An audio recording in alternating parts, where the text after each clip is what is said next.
Je suis bien arrivé à Kamakura. Ouais, aujourd'hui je fais pas d'intro, je m'en fous. Ma destination du jour, donc c'est Kamakura. C'est une ville très très touristique en fait. C'est aussi pour ça que je voulais y aller, c'est de m'éloigner justement des lieux touristiques, voir ce qu'il y avait à faire ici sans être au milieu de la foule. Donc déjà bon point, c'est que quand je suis sorti de la gare, je suis allé à l'opposé de là où tous les touristes allaient.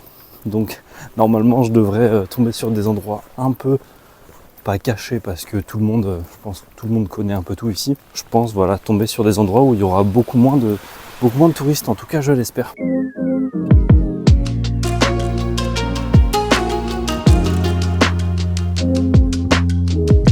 Pendant que je vous parlais, j'ai loupé l'endroit où je devais tourner. C'est nickel. Hop. Donc ça va me permettre de vous parler un peu de Kamakura. Kamakura est très célèbre parce qu'en fait c'est l'ancienne capitale, ou en tout cas ça a été une des capitales du Japon pendant les années, je crois, 1185 à 1333. Je dis je crois alors que je viens de regarder sur internet.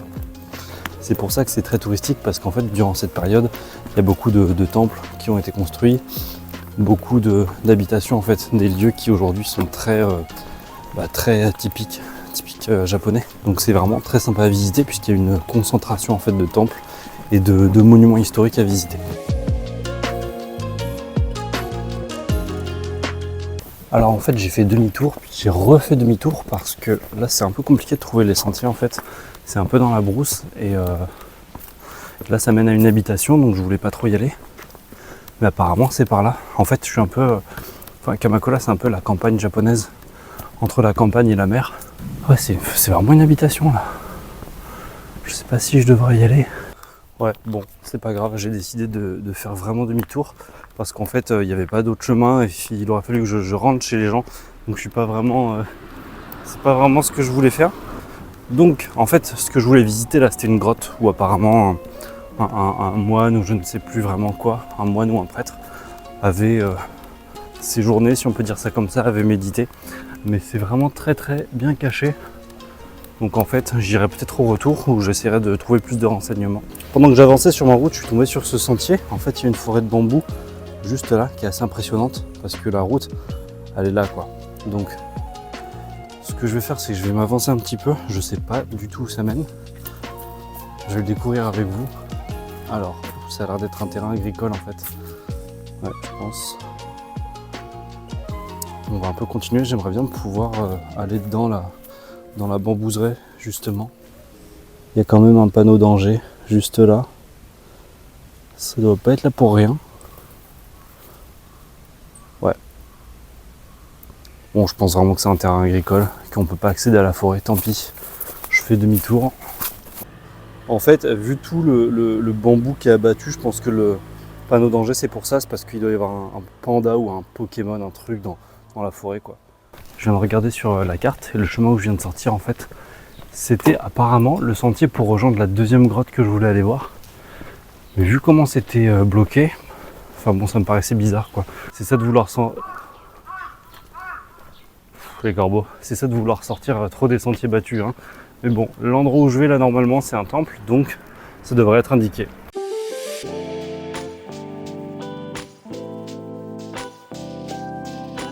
Ok, alors je pense que là je peux pas me tromper. Si ça c'est pas le mont Fuji, je sais pas. Alors je suis très content parce que je viens d'avoir confirmation par une locale qui se trouve juste là-bas que ce que je vois là c'est bien le mont Fuji en fait. Voilà, donc c'est à dire que hop je zoome, ça ici c'est le mont Fuji et c'est aussi une des raisons pour lesquelles j'avais choisi de venir ici à Kamakura. Quand il fait beau temps, on peut voir le mont Fuji. Il y a une super vue quand on est sur la plage et avec les temples etc. Donc là je passe par un petit sentier au hasard et je tombe dessus, je suis très content et ça veut aussi dire que ce que je voyais de chez moi c'était bien mon Fuji. Donc voilà, je suis très content, c'est la première fois que je le vois, voilà, c'est vraiment très cool. Je vais essayer de trouver des points de vue encore plus sympas et faire des jolies photos.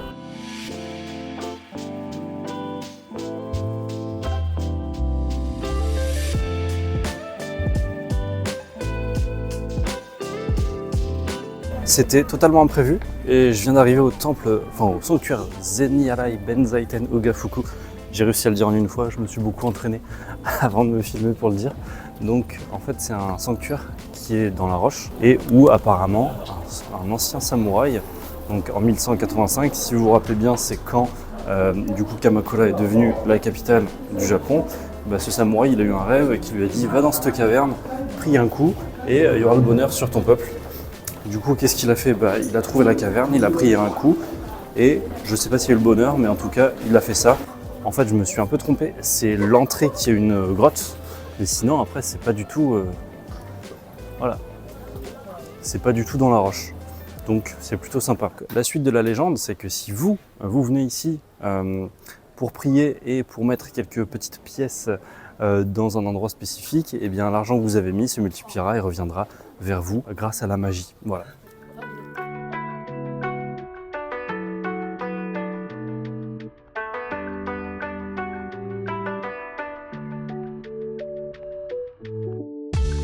Vu que moi j'aime la YouTube Money, c'est que je vais mettre quelques pièces et je vais prier pour que je devienne l'influenceur Japon numéro 1. Voilà, c'est mon destin.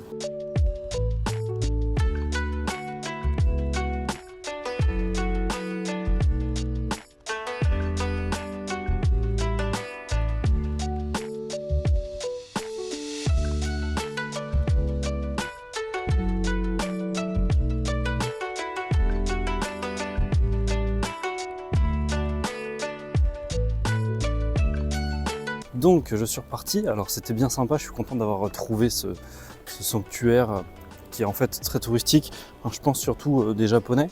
J'ai vraiment vu quasiment que des Japonais dedans. C'était vraiment sympa de les voir tous prier.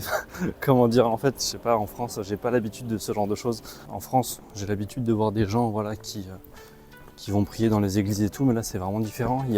J'ai l'impression qu'il y a des moyens de prier, ou en tout cas des façons de faire différentes pour presque chaque sanctuaire. Là, ils avaient des espèces de paniers avec des œufs, que j'ai l'impression qu'ils purifiaient avec l'encens aussi. C'était assez intéressant. Et puis le fait que ce soit dans la roche, et enfin voilà, c'était vraiment très très sympa. Par contre, petite déception de ce temple, c'est qu'il y avait un café qui avait l'air très sympa tout au fond du temple. J'y vais et tout, j'enlève mes chaussures pour rentrer. Et la dame me dit « Ah non, non, mais il n'y a plus de place !» Ok, je comprends. Là, je vois des gens sortir et tout, et je me dis, mais attends, il y a des gens qui sortent et il n'y a plus de place. Et là, il y a des Japonais qui arrivent derrière moi, et elle les fait rentrer. Je veux pas crier au racisme, hein. Mais c'était bizarre quand même.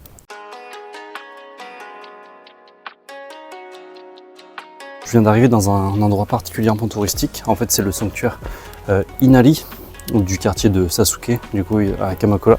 Aucune référence à Naruto, hein, évidemment. Les sanctuaires Inari, il y en a plusieurs dans tout le Japon. Et en fait, Inari, c'est la déesse du riz, de la prospérité, de la fertilité. Donc elle est très très très célèbre.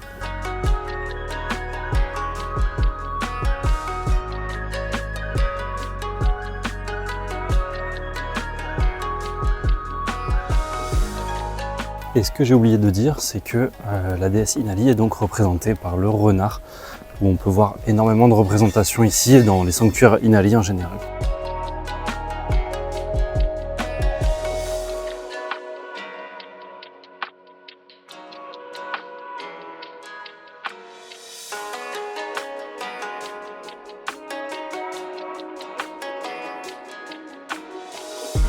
Et ce qui est intéressant avec ce sanctuaire-là, par rapport aux autres similaires qu'il y a dans le Japon, c'est que celui-ci est situé à Kamakura. Et Kamakura, en fait, il y a souvent un parcours basique que font tous les touristes et qui passe pas vraiment par ce sanctuaire, ou alors en fin de journée quand tu es très fatigué, quoi. Ce qui fait que là, j'y suis, il est 11h30, et il n'y avait pas grand monde en fait, donc vous pouvez faire vos photos tranquilles et profiter de l'ambiance du sanctuaire.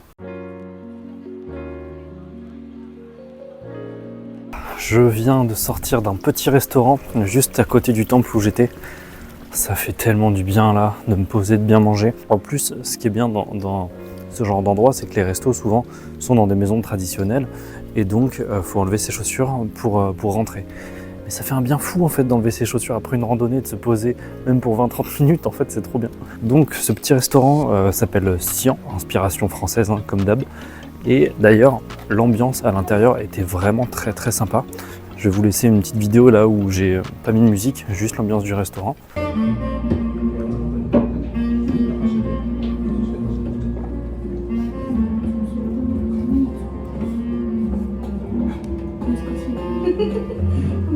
l'ambiance était très cool. Au niveau du prix, c'était un peu plus cher que la moyenne, vu qu'on est dans une zone très touristique. Après, je suis resté assez classique, hein. J'ai pris un bol de soba, donc des nouilles de sarrasin, avec du tofu, donc tout ça chaud, plus un petit café. C'était très sympa. Ah oui, et j'ai pris aussi un onigiri avec. J'en ai eu pour moins de 2000 yens. Après, voilà, moins de 2000 yens, quand on compare au prix français, ça reste très peu cher, hein. Et aussi, l'avantage, c'est que comme c'est un restaurant qui se situe juste à côté d'un temple, enfin, j'ai observé tous les touristes passer devant et ne pas y rentrer parce que je pense qu'ils se disaient que c'était trop cher, enfin que ce serait trop cher vu que c'est juste à la sortie d'un temple. Et donc personne ne rentrait, vraiment je l'ai regardé passer par dizaines. Et en plus le restaurant est très sympa, il est joli, mais personne ne rentrait. Donc l'avantage, voilà, c'est qu'on était peut-être 3 dans le resto. C'était vraiment très sympa pour profiter de l'ambiance, juste après avoir visité le sanctuaire. Faudrait que j'aille chez le coiffeur un jour parce que là c'est n'importe quoi. Alors j'ai visité les centres d'intérêt que j'avais enregistrés. Bon, à part les grottes que j'ai pas trouvées, mais ça c'est pas grave. Là je me dirige vers la plage.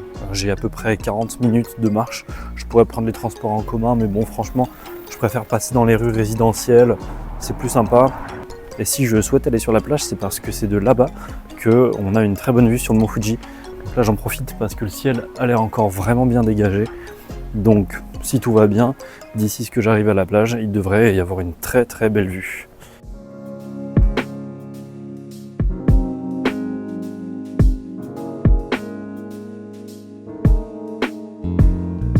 Ça y est, je suis arrivé en bord de mer. C'est mignon, il y a des petits enfants partout qui jouent. Ça fait vraiment du bien d'être au bord de l'eau. J'ai l'impression d'être un peu comme à la maison. C'est vraiment agréable d'entendre le bruit des vagues, tout ça. Comme prévu, il fait vraiment très très beau. Je suis très content. Par contre, pour voir le mont Fuji, il faut que je continue de longer la mer pendant environ 20 minutes, je dirais 20-30 minutes. Donc c'est ce que je vais faire. Alors là, la plage s'arrête, je suis obligé de m'arrêter et d'aller sur la route. Mais voilà, je vais continuer de marcher, vous montrer un peu ce que je trouve sur la route. Juste regarder la mer.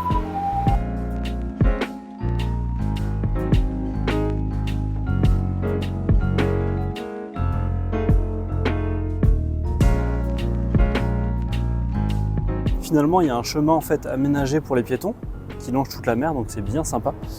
Et j'en profite pour dire à ceux qui sont sur la vidéo et qui ne sont ni de mes amis ni de ma famille, que faites-vous ici déjà? Mais surtout merci et n'hésitez pas à vous abonner, mettre un petit j'aime et dites-moi en commentaire pourquoi vous êtes là et si vous appréciez la vidéo.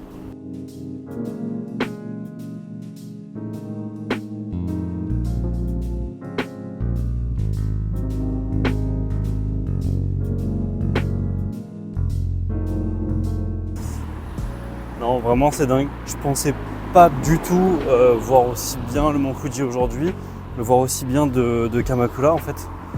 C'est incroyable. Je pense que ça rend pas pareil en vidéo de comment moi je le vois, je le perçois là en vrai. Mais je remonte en fait d'une route là. J'ai marché pendant 30 bonnes minutes.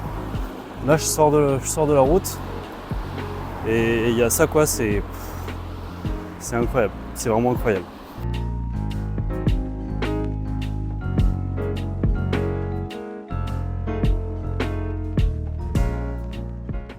Et la vidéo se termine ici avec le mont Fuji en arrière-plan. Alors elle se termine ici pour vous, mais pas pour moi, vu que je me dirige maintenant vers Enoshima. Je vais continuer ma route par là, tout en pouvant regarder le mont Fuji. Et je vais faire un épisode suivant du vlog sur cette presqu'île où il y a plein de belles choses à voir. Donc ça arrivera dans 2 jours pour vous. Et pour moi, ce sera tout de suite. Et j'espère avoir un joli coucher de soleil là, vue mer, mont Fuji, ce serait, ce serait pépite. Voilà, merci de m'avoir suivi et à très bientôt.